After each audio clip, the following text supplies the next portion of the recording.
Apa bunyi hadisnya? Idza tashahhada ahadukum. An Abi Hurairah radhiyallahu taala anhu qala, hadis riwayat sahabat Abu Hurairah menyampaikan dari Nabi sallallahu alaihi wasallam, idza tashahhada ahadukum, jika Anda menunaikan tasyahud akhir dalam salat. Fokus.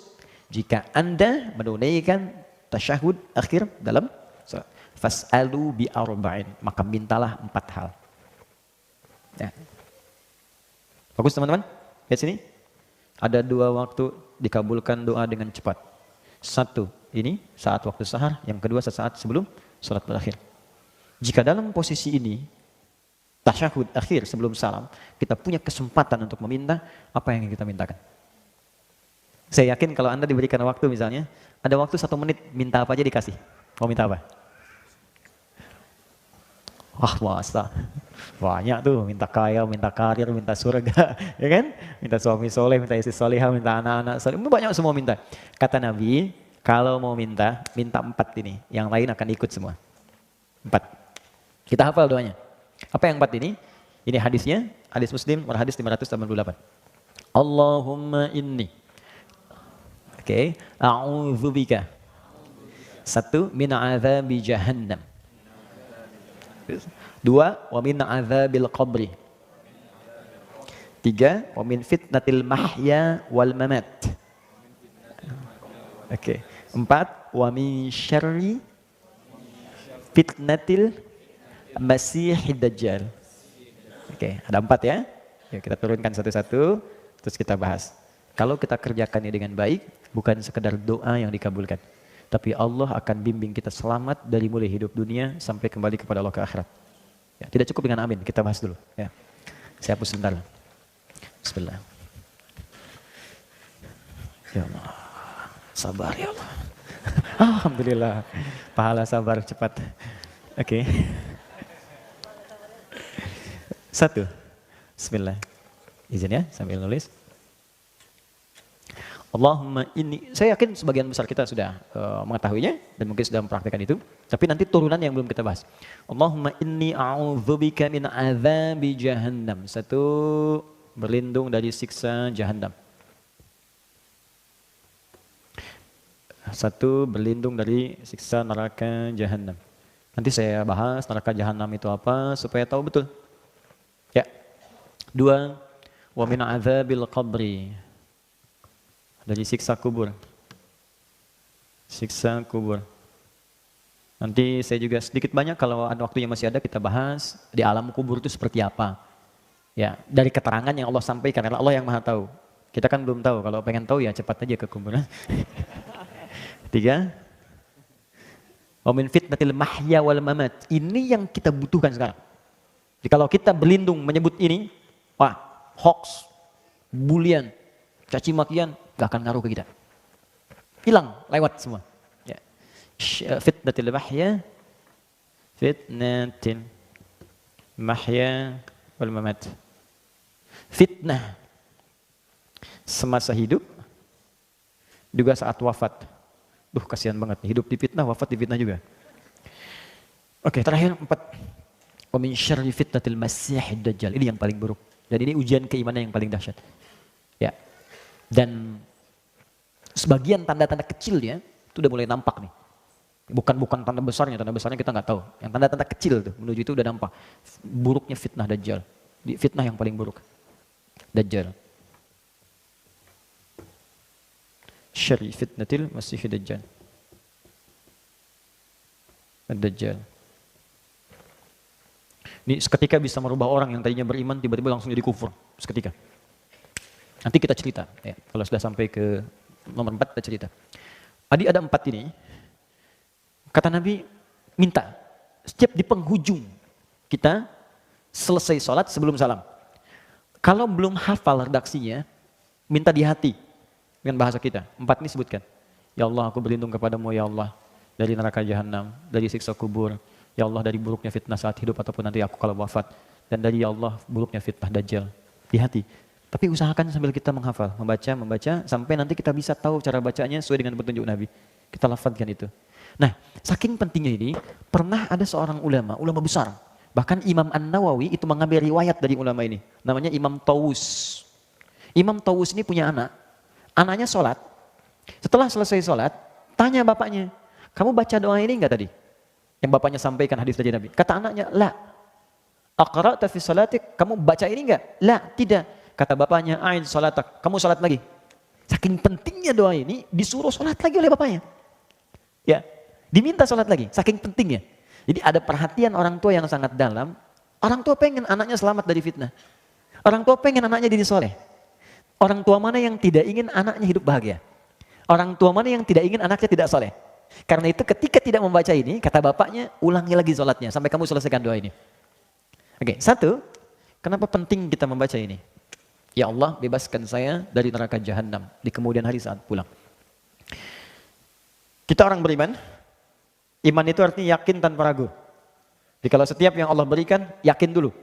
Walaupun belum paham, yakini dulu. Nanti dengan keyakinan itu, hikmah akan datang.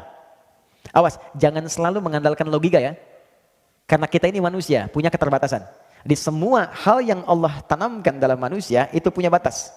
Contoh, mata punya batasan. Yang kita lihat besar sekarang, menjauh jadi kecil, bahkan hilang.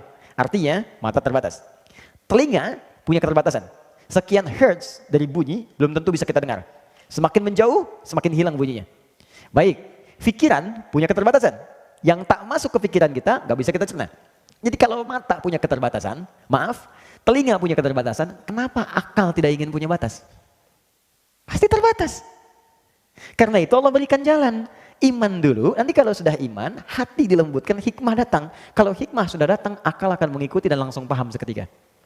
Jelas?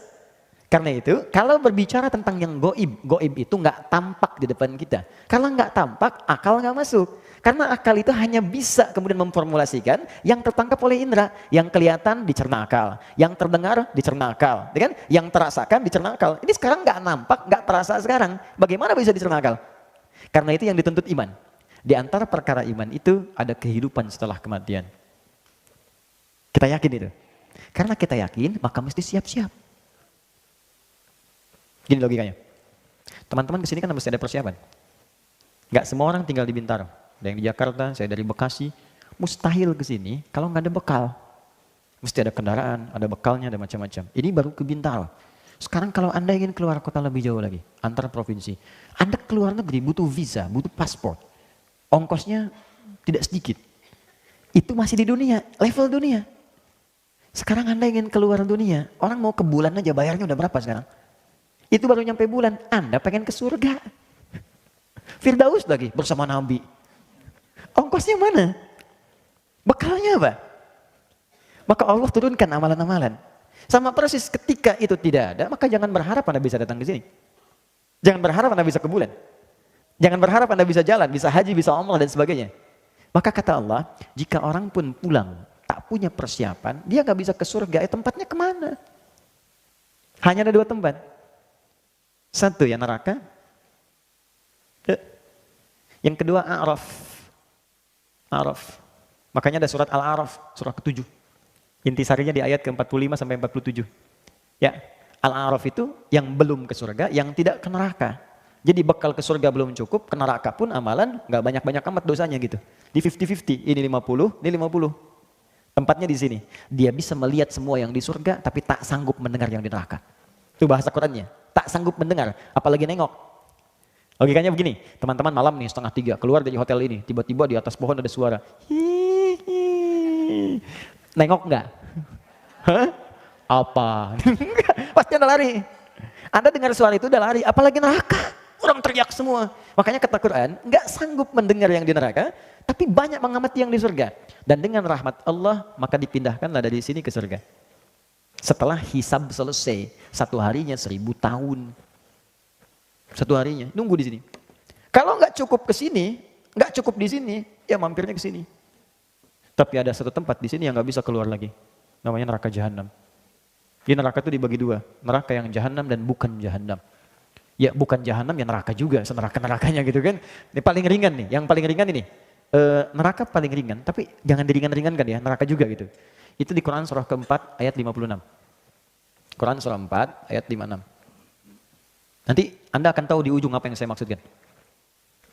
Innal ladzina kafaru bi ayatina sawfa nuslihim nara Orang-orang yang susah mengikuti petunjuk kami, sulit. Kafar itu teman-teman, ada 3 jenis. Ada kafir, ada kafar, ada kufar. Itu beda. Kalau kafar, itu perbuatan menyimpang. Dikeluar dari petunjuk Allah. Dikerjakan bisa oleh non-muslim, disuruh sholat, nggak sholat karena nggak ada iman kan. Bisa juga oleh orang yang mengaku muslim. Orang Islam tapi nggak mau sholat. Orang Islam nggak mau zakat, itu disebutnya kafar. Dia tidak keluar dari Islam, tapi mengerjakan perbuatan yang dikerjakan sama dengan orang yang tidak beriman. Dia mengatakan beriman tapi nggak mau sholat. Orang nggak beriman kan nggak sholat. Nggak beriman nggak zakat. Dia pun ikut-ikutan begitu. Maka disamakan kalimatnya dengan kafar, bukan kafir. Jadi dia tidak keluar dari Islam, tapi mengerjakan perbuatan maksiat yang selevel dengan pelanggaran yang belum beriman. Karena itu ketika Allah mengatakan la in syakartum la azidannakum wa la in kafartum. Kalau kamu zakat, kamu infak, kamu bersyukur. Tapi kalau kamu kufur, bukan keluar dari Islam, cuman dia nggak mau zakat. Jelas? Nah, orang-orang ini kalau di dunia mengaku muslim tapi anti sholat, anti zakat, anti puasa, dia mengatakan dirinya muslim, tapi sulit beribadah, maka akan ditimbang. Kalau timbangannya banyak buruknya dan baiknya itu hanya sedikit, maka dia akan dicuci dulu di neraka untuk membebaskan yang kotor-kotornya. Nah, mana masuknya? Masuknya di nomor 4 tadi, Quran surah ke-4, ayat ke-56 tadi. Istilahnya kafar. Innalladzina kafaru, sungguh orang-orang yang ingkar, sulit mendengar apa yang aku sampaikan, aku arahkan, saufa nuslihim nara. Nanti yang paling ringan, itu akan ditarik oleh malaikat penjaga neraka langsung ubun-ubunnya. Dan maaf ya, malaikat penjaga neraka itu udah nggak punya selera humor. Nggak ada candanya. Quran surah 66 ayat ke-6. Ya, saya mohon maaf, saya lepas kacamata supaya saya nggak jelas. Ini saya nggak jelas lihatnya, nggak jelas. Jadi saya bisa enak aja ngelihat kemana-mana. Ya, itu nggak ada humor. Ghilafun shidad, bengis, keras, nggak ada ngajak bercanda. Ke neraka yuk, tarik aja dia. Ya. Yang ditarik apa ya? Ini ubun-ubunnya. Bagaimana cara nariknya? Nusli itu kalau dalam bahasa Arab standar itu dicelupkan. Pernah bikin teh celup? Gini kan? Masukkan, angkat, ya. Nanti ada malaikat yang tugasnya angkat celup, angkat celup, angkat celup, angkat. Itu sekali celup, kullama nadijat juluduhum baddalnahum juludan ghairaha liyadzuqul adab. Sekali dicelupkan, itu hancur semua tubuhnya plus kulit-kulitnya. Diangkat sembuh lagi supaya merasakan azab yang baru. Setiap dimasukkan sehari sama dengan 1000 tahun rasanya. Jadi kalau ada yang masuk 1 detik saja, itu sama dengan 48 hari rasanya. Oke lah. 1 detik sama dengan 48 hari. Itu neraka biasa. Sekarang neraka jahanam. Jahanam itu, maaf ya, saya kembali ke yang biasa dulu. Tapi kalau dia ada di sini dan ada iman dalam jiwanya, itu dihapuskan dulu, semua kotorannya dicuci. Di hadis Al-Bukhari disebutkan, baru kalau sudah selesai dipindahkan ke surga. Tapi jangan coba-coba karena dahsyatnya luar biasa. Tapi kalau neraka jahanam, dia nggak bisa keluar. Dan tempatnya di paling dasar neraka. Yang tadi saya sebutkan Quran surah 4 ayat 56 itu paling atas neraka. Yang ini paling dasar. Tadi saya barusan baca hadis di perjalanan. Ada Nabi sedang ngobrol dengan sahabat, tiba-tiba datang bunyi, bus, jatuh. Kalau kita meteor lah sekarang jatuh. Kata Nabi, tahu nggak kalian bunyinya apa itu? Sahabat jawab, Allah wa Rasulullah a'lam. Kata Nabi, ini Nabi ngasih ungkapan, itu semisal batu yang dijatuhkan ke neraka jahanam. Ke dasarnya untuk melempari ahli neraka jahanam. Perhatikan, batu itu dijatuhkan 70 tahun lalu, baru nyampe sekarang. Artinya, jarak dari atas neraka sampai ke neraka jahanam itu 70 tahun. Saking dangkalnya di atas di bawahnya. Keraknya paling bawah itu. Itu ketika dilemparkan itu, saking jauhnya, udah nggak bisa keluar. Bagaimana siksa yang paling dasar di neraka jahanam, teman-teman sekalian? Wah, sudah. Kalau ini, dia belum masuk ke neraka saja, digambarkan dalam hadis sahih, masuk alam kubur, sudah ditampakkan nerakanya dari pagi sampai petang. Itu yang terjadi pada Fir'aun di Quran surah ke-40 ayat 45 sampai 46. Quran surah 40 ayat 45 sampai 46. Saya ingatkan dari sekarang supaya kita punya persiapan. Jangan semua dunia disiapkan. Alam kubur yang kita akan lalui kita nggak siap-siap. Itu niscaya kita pulang loh. Hari ini mungkin kita wafat. Apa persiapan kita? Antum masih mau main-main? Silahkan saja, saya sudah pernah sampaikan. Saya mungkin bisa berkata, ya Allah dia kawan saya, ya Allah dia saudari saya. Saya bisa katakan demikian. Tapi saya nggak bisa berbuat banyak ketika Anda sendiri tidak menolong diri Anda. Saya bisa katakan dia sahabat saya, ya Allah. Tapi kalau Andanya nggak pernah usaha, bagaimana saya bisa memohon? Malu gitu kan? Ya, jadi kita mesti berusaha. Ada kehidupan setelah ini, ada kematian setelah kita hidup. Ada sesuatu yang harus kita siapkan. Mau sampai kapan kita hidup dengan dunia yang bergelamuran? Ya, kata Allah nikmati, sayangi silahkan nikmat. Kata Nabi nikmati dunia.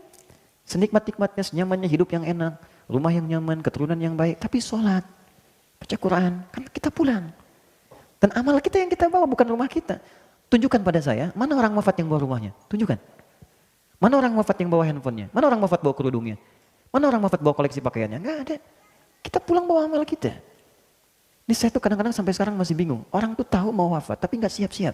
Kita tahu mau meninggal, tapi masih main-main. Silakan kita nikmati semua pekerjaan kita, tapi beramal. Harta, ayo sekaya-kayanya. Jangan nanggung jadi orang paling kaya.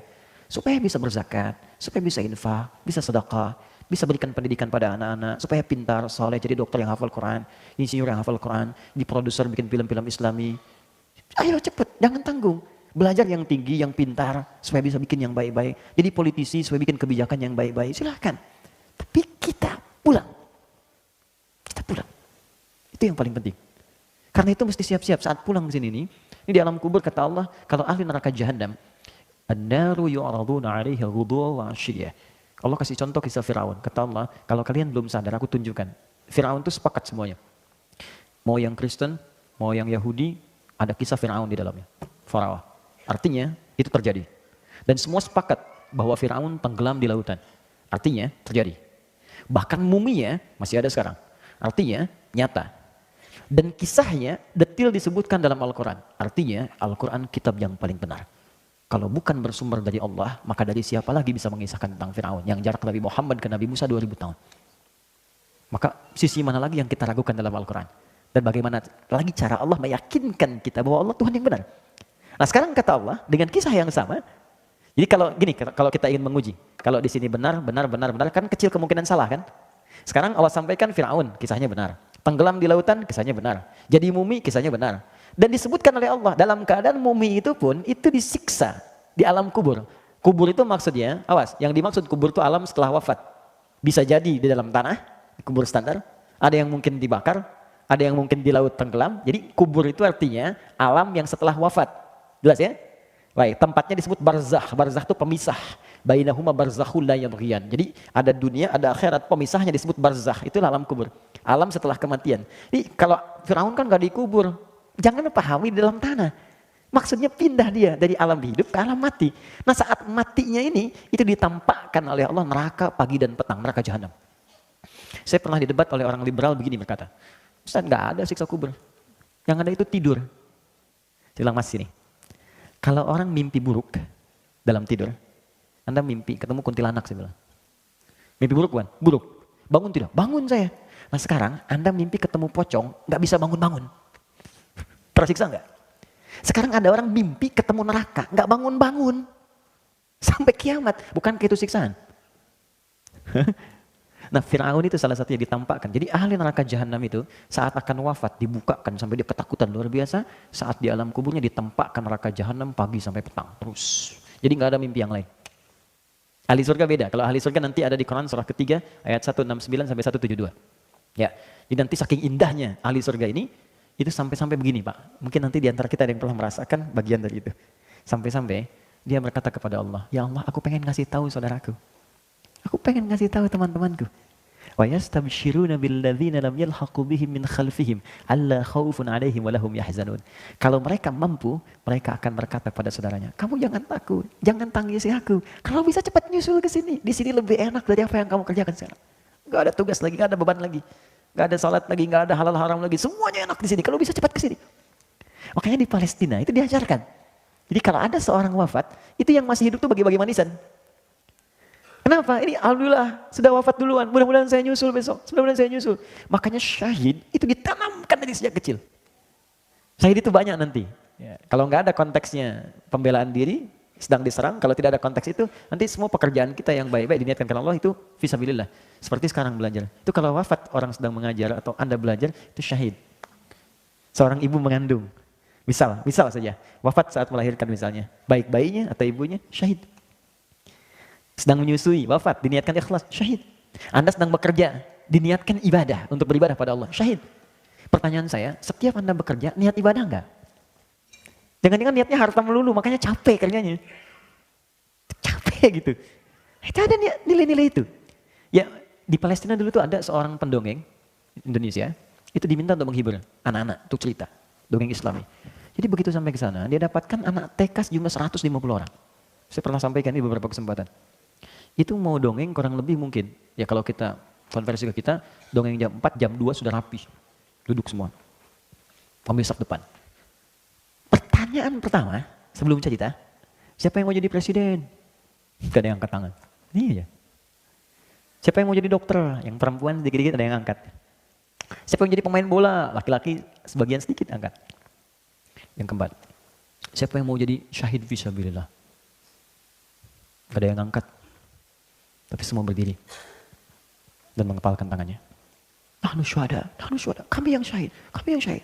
Terdengar saya mengatakan, saya akan nyusul paman saya akan nyusul kakak saya akan nyusul ayah saya akan nyusul bapak saya. Semua mengangkat tangannya. Karena memang diajarkan untuk persiapan pulang. Makanya amalan itu dikejar. Kejar amalan itu. Karena dia sadar akan pulang. Nah ini yang sekarang berkurang di kita. Semua mengejar hidup dan tidak menyiapkan wafat. Nah neraka jahanam, dahsyatnya di alam kubur begini dan kalau sudah masuk nggak akan pernah bisa keluar. Nggak akan bisa keluar. Dah selesai. Walaupun dia beriman, ada orang beriman yang masuk neraka jahanam. Siapa orang itu? Orang yang beriman di lisannya tapi ingkar di hatinya. Disebut munafik namanya. Orang munafik ini tempatnya di neraka jahanam. Dalilnya Quran surah keempat ayat 140. Quran surah 4 ayat 140. Paling kiri sebelah bawah di mushaf. Wa qad nazzala 'alaikum fil kitabi an idza sami'tum ayatillahi yukfaru biha wa yustahza'u biha fala taq'udu ma'ahum hatta yakhudu fi haditsin ghairi. Jika Anda mendengar ada orang-orang yang bahkan kata Quran gelarnya cukup tinggi, bagus, tapi dia memalingkan isi ayat-ayat Allah. Kadang-kadang memotong ayat-ayat, kadang mohon maaf ayatnya dialihkan kepada pengertian lain. Maka kata Allah jangan sertai mereka. Jangan celak juga. Udah diamkan aja, tinggalkan. Kalau Anda ikuti yang seperti itu, semua agama sama, menuju pada Tuhan yang sama, cuman caranya beda-beda. Anda ikuti seperti itu, ujung-ujungnya Anda nanti nggak sholat juga. Ujung-ujungnya nggak ibadah juga. Tinggalkan dulu mereka, sampai mereka tobat. Baru datangi lagi. Kata Allah, lihat ujung ayatnya. Innallaha jami'ul munafiqina wal kafirina fi jahannam jami'a. Allah akan himpun orang munafik dan orang-orang yang tidak mau beriman di akhirat nanti di neraka jahanam semuanya. Ingat, ada dua perbuatan yang bisa memasukkan seorang ke neraka jahanam. Kalau Anda berlindung menyebutkan ini, maka Anda akan dijaga dari dua perbuatan itu. Ya, pertama, tadi orang yang munafik, perbuatannya disebut nifak. Cirinya 3. Hati-hati, kalau Anda ciri ini melekat pada diri kita, segera tobat. Karena resikonya bahaya. Pertama nifak. Allahu Akbar. Orang yang disebut munafik. Cirinya 3. 1, idza haddatsa kadzaba. Kalau dia bicara dimanapun, hobinya berdusta. Ingat hadisnya bukan hadatsa tapi haddatsa. Beda antara hadatsa dengan haddatsa. Kalau hadatsa sekali bicara. Mungkin ada orang yang terpaksa berdusta karena satu hal, bukan jadi kebiasaan. Kalau ini setiap bicara hobinya dusta. Jadi banyak dustanya dibanding biasanya. Ya, hati-hati nih. Rumah tangga tanya, "Kemana ya? Sini dulu," padahal enggak. Kebiasaan. Anak dari kecil ditanya misalnya, "Kemana?" Awas hati-hati. Di kantor jadi biasa. Terbiasa bermuamalah dusta. Hati-hati teman-teman, hati-hati. Kalau pilih-pilih pekerjaan yang baik-baik. Di diplomasi, dunia politik sekarang, ekonomi di perdagangan, berapa banyak orang dusta dengan barang jualan dan sebagainya. Promosi kan bagian dari pembicaraan. Bikin status, hoax, buzzer itu, hati-hati tuh. Yang suka bikin yang buruk-buruk itu kan kebiasaan, jadi profesi. Sekarang jadi profesi. Nabi mengancam, dijadiin profesi. Nabi mengancam, jangan hati-hati ini. Kamu bisa jadi munafik, dijadikan profesi. Itu bahaya. Itu kalau nggak tobat, makanya kita doakan. Kalau malam bangun tuh doakan. Ya Allah, jadikan yang orang belum baik jadi baik. Ya Allah, bukakan pintu tobat untuknya, berikan dia hidayah. Ya Allah, aku tahu rahmatmu lebih luas daripada hukumanmu. Berikan mereka rahmatmu, berikan kami rahmatmu. Minta. Jadi jangan diperjelek juga, doakan lah. Mungkin ada yang statusnya buruk, ahli maksiat, doakan mungkin dia jadi orang paling soleh dibanding kita di kemudian hari. Ya, minta sama Allah. Mungkin Anda punya teman-teman, doakan dia. Minta, berikan kebaikan untuknya. Nah itu satu. Kemudian yang kedua, ciri orang munafik, ini hobi dusta, satu hobi dusta. Ya. Kemudian yang kedua, wa idza wa'ada akhlafa, sering ingkar janji. Sering ingkar janji. Ini luas sekali aspeknya. Ya bisa di bab bisnis, bisa. Ya, bisa di bab apa saja. termasuk standar kehidupan. Jadi bukan sekali dua kali, bukan karena kondisi terpaksa, tidak. Tapi memang hobinya begitu. Jadi janji itu dianggap enteng untuk diingkari. Besok ketemu ya, terus nggak datang dia. Kamu kemana? Aku udah nunggu. Ah maaf ya, aku ada pekerjaan misalnya atau apa. Tapi dianggap biasa aja, nggak ada apa, nggak ada. Bahkan kadang-kadang nggak ada maaf sudah biasa. Itu hati-hati. 3. Wa idza tu'mina khana. Itu yang paling bahaya. Kalau diamanahi dia berkhianat, banyak berkhianat, khianat.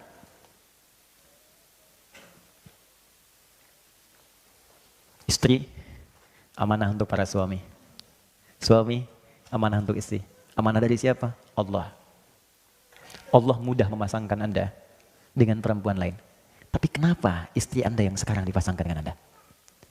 Allah mudah memasangkan suami dengan yang lain. Tapi kenapa suami Anda dipasangkan dengan Anda sekarang? Karena Allah yang punya keyakinan dengan itu, Anda menjadi baik. Itu amanah Allah. Makanya kalau suami menginginkan istri salihah, suami support. Ma tahajud yuk, sayang pakai kerudung yang baik ya, sayang kita ngaji besok ya. Istri begitu. Sayang besok kita tahajud bareng ya, kamu jadi imam doa ya, aku aminkan di belakang. Support. Itu amanah. Dan satu kali akan ditanya oleh Allah. Akan ditanya. Anak-anak amanah. Sudah berapa banyak anak Allah amanahkan kepada Anda? Sudah sejauh apa Allah mendekatkan dia dengan, Anda mendekatkan dia dengan Allah? Itu amanah. Satu kali akan ditanya. Dan nanti ada riwayat ketika anak akan ke neraka, orang tua ke surga, ada riwayat anaknya mengajukan protes kepada Allah. Perhatikan, dengar kalimatnya. Ya Allah, aku begini nih karena orang tuaku tak pernah peduli kepadaku. Mereka sholat sendiri saja, ya Allah, aku gak pernah dilihat. Mereka puasa sendiri, aku gak pernah diajak. Kalimat itu muncul. Lalu apa yang terjadi? Diadili oleh Allah keduanya, dikonfirmasi ternyata benar kejadiannya. Maka ditukarkan. Semua beban itu dipindahkan kepada orang tuanya, anaknya kemudian dibersihkan, anak yang ke surga, orang tua ke neraka. Hati-hati. Nah, itu amanah. Pekerjaan amanah. Apapun itu.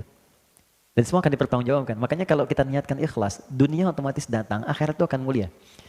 Ya Anda yang kerja apa saja, itu jaga dengan baik. Niatkan ibadah. Nah ini ya, 3 ini. Maka nanti kalau kita sering berdoa begini, Allahumma inni a'udzubika min adzabi jahannam. Artinya, ya Allah lindungi aku dari sebab-sebab neraka jahannam. Maka Anda akan didorong oleh Allah untuk berbuat jujur. Pekerjaan jujur, di kehidupan rumah tangga jujur, terus cerita bareng-bareng. Ya, nikmat hidupnya. Ya, mengajar jujur. Saya juga sama Ustadz. Jangan karena saya senang satu amalan, saya sembunyikan yang lain itu dosa besar. Anda tahu, orang yang masuk neraka duluan itu 3 golongan. Salah satunya Ustadz, kiai, para pengajar.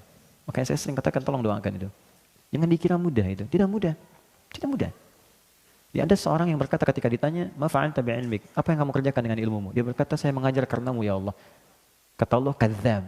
Kalau kadzib sekali dusta, kadzab berdusta sering berkali-kali. Apa jawaban Allah saat itu? Dibukakan filenya semua. Kamu itu mengajar hanya untuk cari popularitas. Kamu hanya mengajar untuk cari materi, cari amplop, cari macam-macam. Lemparkan dia ke neraka. Dibawa, ditarik malaikat, dilemparkan. Oke, tolong jangan bebani saya dengan hal semacam itu.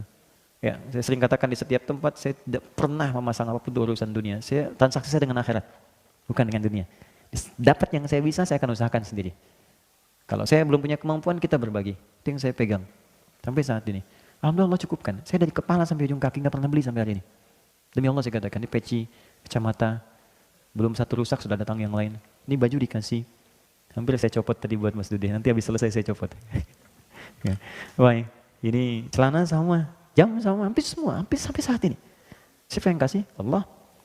Dan saya nggak pernah minta apapun. Tunjukkan pada saya di mana saya ceramah, saya minta tarif, minta amplop. Semua saya datang. Dan berusaha, karena kita nggak tahu di titik mana kita bisa gagal. Popularitas dan sebagainya. Itu yang paling berbahaya. Yang kedua orang kaya yang mengaku sering dermawan, sering nyumbang. Dia mengaku karena Allah. Tapi kata Allah bohong. Ternyata kamu pengen dipuji aja. Disebut orang kaya yang suka ngasih, pemberi dan sebagainya. Ketiga mujahid fisabilillah. Dia mengatakan karena Allah. Kata Allah bohong. Kamu disebut tuh karena ingin disebut sebagai orang hebat aja. Perang dan sebagainya. Nah maka hati-hati. Nanti setiap kita berdoa ini, ya Allah lindungi aku dari neraka jahanam. Maka artinya Anda akan dijaga oleh Allah supaya jujur dalam kehidupan. Kemudian kalau berjanji bisa menepati dan tidak khianat dalam kehidupan. Ini poinnya. 2, dosa besar. Ini banyak sekarang. Jadi kalau kita berdoa, kita akan dijauhkan dari dosa besar. Orang yang mengerjakan dosa besar sengaja dan tidak bertobat, maka nerakanya jahanam. Contoh, syirik dosa besar. Sekarang syirik jadi acara. Jadi program. Awas, saya nggak mau ada teman saya di sini Menyulitkan beban saya di hari kiamat untuk kita bisa saling menolong. Jangan terlibat dalam program-program syirik. Mau di media, di TV, di radio, dimanapun jauhi. Belajar apa jenis-jenis syirik-syirik itu yang bisa kemudian menjauhkan atau menyekutukan Allah. Program dukunisasi, paranormal, macam-macam jauhi itu syirik. Dan kita doakan. Ya, jauhi yang seperti itu, kita doakan kawan-kawan kita. Supaya Allah melembutkan hatinya. Kalau sudah lembut, dia mau datang sendiri. Baru kita dakwahi dengan lembut, dengan hikmah. Jangan langsung celah juga, ini begini, tidak, pelan-pelan. Karena ada orang belum tahu. Yang belum tahu itu diberitahu, bukan dimarahi. Woi, tobat lu, syirik. Marah dia. Doakan dulu, lembutkan, pelan-pelan, ajak diskusi. Gitu caranya. Fir'aun sekejam-kejamnya masih disuruh Nabi Musa untuk bisa berdakwah dengan lembut. Quran surah 20 ayat 43 sampai 44. Kata Allah, Musa Harun, pergilah kepada Fir'aun. Idhaba ila Fir'aun innahu tagha. Dia sudah mulai menyimpang. Faqula lahu qawlan layyina, dan dakwahi dengan lembut. La'allahu yatadzakkaru aw yakhsha, mungkin dengan kelembutan itu dia sadar. Maaf ya, kita dengan Nabi Musa masih soleh Nabi Musa. Dengan Harun masih soleh Nabi Harun. Teman kita dengan Firaun masih buruk Firaun. Teman kita itu bukan Firaun, dan kita tidak lebih baik dibandingkan Musa dan Harun. Kalau Musa dan Harun diminta berbuat lembut, kenapa kita mesti mencela? Ya, makanya saya sering katakan kalau Anda ngaji jadi menjadikan Anda pandai mencela, Anda ngaji apa? Apa yang Anda bahas? Oke. Ini dosa besar. Dari mana taunya Ustaz dosa besar itu? Saya ambil contoh gini. Maaf ya, kalau syirik itu udah selesai, tuntas babnya. An-Nisa 48 sudah ada, diulang lagi nanti di An-Nisa 116 ke bawahnya. Sekarang pembunuhan. Berapa banyak sekarang jadi hiasan di berita kita? Kayaknya kok jadi berita yang ringan gitu. Tewas ketika dibunuh ini, ada yang kok jadi konsumsi harian. Apa orang nggak baca Quran? Quran surah keempat, ayat 92 sampai 93. Wa may yaqtul mu'mina muta'ammida, orang yang sengaja merencanakan pembunuhan, satu orang saja. Apalagi korbannya orang beriman. Fajaza'uhu jahannam. Kata Allah, balasannya aku langsung siapkan neraka jahanam kalau tidak tobat. Sengaja merencanakan pembunuhan. Pembunuhan berencana. Khalidan fiha, aku jamin kekal di dalamnya, enggak akan keluar. Wa ghadiballahu alaihi, Allah murka kepadanya. Wa la'anahu, dilaknat dia. Wa a'adda lahu 'adzaban 'azima, dan dijanjikan mendapatkan siksa yang berlipat dari neraka biasa. Sekarang tunjukkan pada saya, orang beriman mana yang cita-citanya masuk neraka jahanam. Makanya kalau ngajinya benar, itu nggak akan ada kekerasan seperti ini. Kok tiba-tiba muncul bom panci, bom kulkas, bom teflon.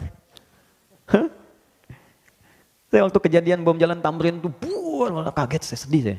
Sedih sekali. Terus di Lampung ngajar. Polos lagi ditanya sama jemaah, Ustadz, apakah bom di jalan Tamrin termasuk jihad fisabilillah? Pak, sependek pengetahuan saya, jihad fisabilillah itu jihad di jalan Allah, Pak, bukan jalan Tamrin. Hati-hati ya, kalau nanti ngaji ada orang ngajak tiba-tiba mencela saja sudah buruk. Nih, gini ya, kalau Anda ada yang ngajak ngaji, terus pandai mencela orang, itu di hadis Muslim, hadisnya sahih. Riwayat sahabat Abu Hurairah. Hadisnya disebut orang muflis. Kata Nabi begini, ya'ti yaumul qiyamati, kalau Nabi katakan pasti benar. Bisolatin, akan ada orang di hari kiamat membawa pahala yang banyak amalnya. Jadi rajin sholatnya. Jadi saat di dunia itu dia belajar, terus dia rajin sholat. Berubah. Wa zakatin, pandai berzakat. Wa siyamin, rajin puasa. Cuman sayang, wa ya'ti qad syatama hadza. Cuman suka mencela si fulan. Wa qadzafa hadza, menuduh si fulan. Wa akala mala hadza, mengambil hak si fulan. Wa daraba hadza, senang berselisih, berkelahi, wa safaka dama hadza. Bahkan ada yang menumpahkan darah dan menyebut nama Allah di dalamnya. Sekarang kejadian. Kalau terjadi seperti itu kata Nabi, tu'khadhu hadza min hasanati wa hadza min hasanati. Kalau ada orang mencela dan dia salat, maka pahala salatnya diambil diberikan pada yang dicela itu. Makanya kalau ada yang nyela, ada yang bully, jangan marah. Itu sedang transfer pahala. Kita doakan supaya baik. Dan gak usah bikin status, alhamdulillah sedang ditransfer pahala sama si dia. Habis. Terusin aja. Ya, itu rumus. Jadi ketika dicela pindah, difitnah pindah, pahalanya pindah. Nanti ketika habis fa in faniyat hasanatu, habis kebaikannya, tersisa keburukan, maka diambillah keburukan orang itu ditimpakan kepada dia, fatulha finnar, ditimpakan ke neraka. Itu poinnya. Maka hati-hati ya teman-teman, zina dosa besar. Awas hati-hati. Makanya kalau penyebab kepada zina, kita tutupi sekarang. Yang perempuan hati-hati. Ya, berdandan yang baik, tapi jaga, hati-hati, jangan sampai salah berniat dalam berdandan. Ingin dilihat, siapa yang lihat? Kalau yang lihat orang-orang yang tidak berhak melihat, hati-hati, mungkin pengantar kepada maksiat. Ya, teman-teman yang laki-laki jaga pandangan, karena kelemahan laki-laki di pandangan. Apa yang dibuka di handphone Anda? Anda sudah punya istri, ngapain lihat status istri orang lain? Cari yang baik-baik, nggak ada masalah. Tapi lihat gambar-gambar yang tak baik. Awas, hati-hati, acara-acara TV yang tidak bagus. Jangan jadi pelakunya juga. Hati-hati. Kalau Anda jadi pelakunya dan ditonton orang, dan diikuti gaya Anda itu, maka dosa dia ditampung oleh Anda. Ditampung oleh Anda. Awas, hati-hati, itu yang disebut dosa jariah. Bukan cuma pahala jariah, dosa pun ada. Ketika Anda memberikan contoh buruk, diikuti oleh orang, maka setiap perbuatan buruk dia, Anda dapat bagian saham keburukannya. Masuk. Kalau kita taubat, diberhentikan oleh Allah. Selesai. Nah, maka orang yang sering berdoa begini, Allahumma inni a'udzubika min adzabi jahannam. Ketika dia bacakan itu, maka dia akan dijauhkan dari semua pengaruh zina, semua pengaruh keburukan, pembunuhan, zina, syirik akan dijauhkan oleh Allah dari hidupnya. Dan dijaga dia berbuat jujur, amanah, dan tenang hidupnya. Itu baru satu doa. Bayangkan kalau kejujuran ada di rumah tangga, ketenangan ada di pekerjaan, kenikmatan ada, amanah dalam kehidupan. Apa yang kurang bahagia yang bisa kita rasakan? Baru satu kalimat. Kita berhenti dulu di kalimat ini. Azab kubur kita simpan dulu, alhamdulillah. Sebagian sudah saya sampaikan, jadi saya anggap ini masuk. Amalannya sudah saya terangkan tadi. Fitnah kehidupan, saya tutup sampai sini dulu. Setelah itu kita diskusi sebentar. Yang ini saya simpan karena ini pembahasannya cukup luas. Saya bagi fitnah dulu kepada dua bagian. Fitnah, pakai F ya, bukan P. Katanya orang Sunda susah bilang fitnah, padahal itu fitnah ya. Oke. Apa itu fitnah? Fitnah itu dia punya beberapa arti. Satu, bisa berarti sesuatu yang menarik. Menarik. Makanya harta disebut fitnah. Karena banyak menarik orang untuk bisa mendapatinya. Anak-anak disebut fitnah. Karena banyak orang mengharapkan punya keturunan, anak, dan seterusnya. Ujian itu fitnah. Tuduhan itu fitnah. Nah, yang dimaksud di sini adalah hal-hal negatif yang terkait dengan aktivitas kehidupan kita. Misal, tuduhan yang kerjakan orang kok yang kena kita. Atau, maaf, fitnah di keluarga, anak-anak. Orang tuanya soleh, anak-anaknya buruk. Fitnah di harta benda, hati-hati. Tidak bisa menggunakan harta sesuai ketentuan Allah. Orang menggunakan untuk sedekah, dia pakai buat nyogok, dia pakai buat korupsi dan sebagainya. Itu fitnah. Ada fitnah yang terjadi selama kita hidup. Dan itu sudah nampak sekarang, banyak. Yang kerjakan orang dituduh orang lain. Ada rekayasa, ada macam-macam, dan itu banyak hal dalam aspek kehidupan kita. Nah, ternyata sebagian umumnya manusia tidak bisa lepas dari ini, fitnah kehidupan. Tapi kita bisa memproteksi ini dengan memohon kepada Allah sang pemilik segalanya. Untuk menutup semua pintu-pintu itu, bukan gak dapat fitnah. Sebelum fitnahnya kita alami, langsung Allah tutup. Sehingga kita tidak masuk ke dalamnya. Maka anak-anak kita, teman-teman kan merawat di rumah tuh. Mohon izin ya, Anda kan merawat di rumah bisa Anda kontrol. Apa yang dia lihat, apa yang dia baca. Sekarang anak kita sekolah, siapa yang jaga dia? Apa yang dia makan, bagaimana bisa Anda tahu? Anda sudah capek mengandung 9 bulan 10 hari, melahirkan, memberikan ASI, teman-teman merawat peluh kesahnya. Tiba-tiba ketemu teman yang menjauhkan dia dari kebaikan pada Anda. Bukan Anda akan kecewa? Saya pernah menangani kasus ini, Pak. Orang tua soleh, anak disekolahkan di sekolah Islam. SD, SMP, SMA. Tapi kurang kontrol. Begitu mau masuk kampus, dianggap cukup bekalnya. Maka dia boleh bebas pilih kampus. Maka masuklah dia ke kampus umum, yang aturan di kampus itu mesti ikut atau bergaul dengan teman-teman yang bahkan tidak seagama. Dia tidak pulang 2 pekan. Setelah ospek itu, begitu pulang dia minta izin pindah agama. Tuh. Jadi ada fitnah kehidupan, bisa terkait harta, keluarga, pekerjaan, ada hal-hal yang tidak kita kerjakan, tiba-tiba kita ya kenain. Ada aspek harta benda yang salah penggunaan. Ada di keluarga yang terlibat tindakan yang buruk. Itu masuk disebut dengan fitnatul mahya. Segala ujian kehidupan, hidup yang menjadi beban. Rasanya jadi beban untuk kita. Ya. Sudah? Yang kedua, ada konotasi yang positif. Tapi kalau nggak dikerjakan, jadi negatif. Yang kedua ini artinya, ujian yang diberikan pada orang lain, tapi kita diminta belajar dari hikmah itu. Yang mengalami ujiannya disebut dengan bala namanya. Bala. Cukup sekali ya. Kalau 2 kali jadi bala-bala. Bala. Oke. Atau ibtala. Misal, hujan nih. Banjir kan? Banjir misalnya. Ada tempat tuh. Kalau banjirnya mengenai saya misalnya, langsung seketika, nah maka itu bala buat saya. Ibtala, saya diuji. Nah sekarang, bagi Anda yang tidak kedapatan banjir, diminta belajar dari situ. Kenapa di sana banjir? Misal, karena saluran kurang bagus, kan? Karena nggak sampai, ya. Kenapa di Aceh misalnya kena tsunami begini? Oh, karena mungkin ada kejadian-kejadian di pantai begini, air laut nggak stabil, berarti mesti siap-siap. Kalau tinggal di pantai lagi misalnya, rumahnya ditarik agak sedikit ke darat dan sebagainya, bikin persiapan. Ujian yang terjadi di tempat lain, tapi kita yang diminta belajar dari situ disebut fitnah untuk kita. Ada orang jalan di tengah jalan, harusnya di pinggir di jalan, kena dia oleh mobil. Maka fitnah buat kita, maksudnya jangan sampai kita melakukan hal yang sama di kemudian hari. Karena itu boleh jadi sekarang yang banyak ditampilkan di media, ada pembunuhan, ada penipuan, ada korupsi, ada macam-macam, sebetulnya salah satunya fitnah untuk kita. Maksudnya yang mengalami orang lain tapi kita diminta belajar jangan melakukan hal yang sama. Jelas? Itu konteksnya positif, tapi bisa jadi kemudian negatif kalau dia tidak dikerjakan. Nah, terakhir ada orang meninggal masih difitnah juga. Itu paling gak enak. Sudah meninggal masih dituduh juga, kasusnya masih dibuka juga, kadang-kadang jasadnya dikeluarin lagi, ini lagi, cek lagi, itu lagi. Hidup aja sudah susah, meninggal makin susah lagi. Maka dari itu diajarkan oleh Allah, kalau kita bacakan bagian ketiga ini, maka semua pintu-pintu itu Allah akan padatkan. Minimal sekalipun ada, nggak ada beban buat kita. Jadi kalau bukan ditutup oleh Allah, atau dibuka untuk pelajaran, tapi hati kita dilapangkan. Misal, celaan itu kan tuduhan, bagian kecil dari fitnah. Kalau orang sudah dilapangkan hatinya, ya walaupun kerannya dibuka, tapi ke hati itu nggak akan berpengaruh. Ya celah aja, nggak ada masalah. Hatinya itu masih lapang. Ya, saya pernah ilustrasikan begini. Ada seseorang datang pada seorang kakek ngadu masalah. Kakek itu cuma mengambil garam 2 genggam. 1, dia taburkan simpan di gelas seperti ini. Minum katanya. Ambil airnya dari danau. Begitu diminum dia muntahkan. Kenapa? Asin. Sekarang dia lemparkan genggam satunya lagi ke danau, air tawar. Lalu diambil airnya. Sekarang minum. Begitu diminum, segar ya. Kata kakek itu, ini hikmah yang bisa kita ambil. Demikianlah kehidupan kita. Kalau hati kita sekecil gelas ini, maka persoalan kecil pun akan jadi besar dalam hidup. Tapi kalau hati kita bisa lapang, seluas danau ini, yang besar pun akan terasa kecil dan tidak berpengaruh dalam kehidupan.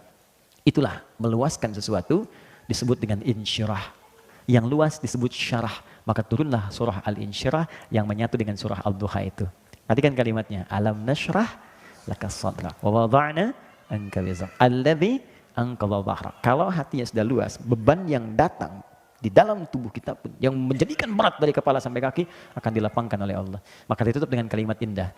Inna ma'al usri, setiap kesulitan paling sulit pun kadang-kadang bisa selesai oleh orang ini dengan senyuman saja. Yusrun, kemudahan yang paling mudah. Maka orang yang baca doa ini itu akan dilapangkan oleh Allah sehingga kesulitan-kesulitan di hadapan diri dia ringan semua, kadang-kadang cuma senyum aja. Ada yang begini, ada masalah, selesai nih. Dah. Macet orang keluh, tantin klakson. Alhamdulillah bisa baca Quran. Ya, terlambat bagaimana ya? Bilangannya terlambat macet. Emang kenapa? Diberhentikan pekerjaannya, cari pekerjaan lain. Rezeki sudah diatur. Lapang sekali gitu hatinya tuh. Ya. Kalau begini bagaimana? Akan belum kejadian. Tenang gitu. Nah, cukup ya? Saya kira sementara itu manfaat doanya. Terakhir, fitnah Dajjal. Nanti siapa itu Dajjal? Bagaimana ciri-ciri Dajjal? Seperti apa bentukan Dajjal? Nanti kita bahas di pertemuan berikutnya dengan melengkapi salam dan amalan setelah salam.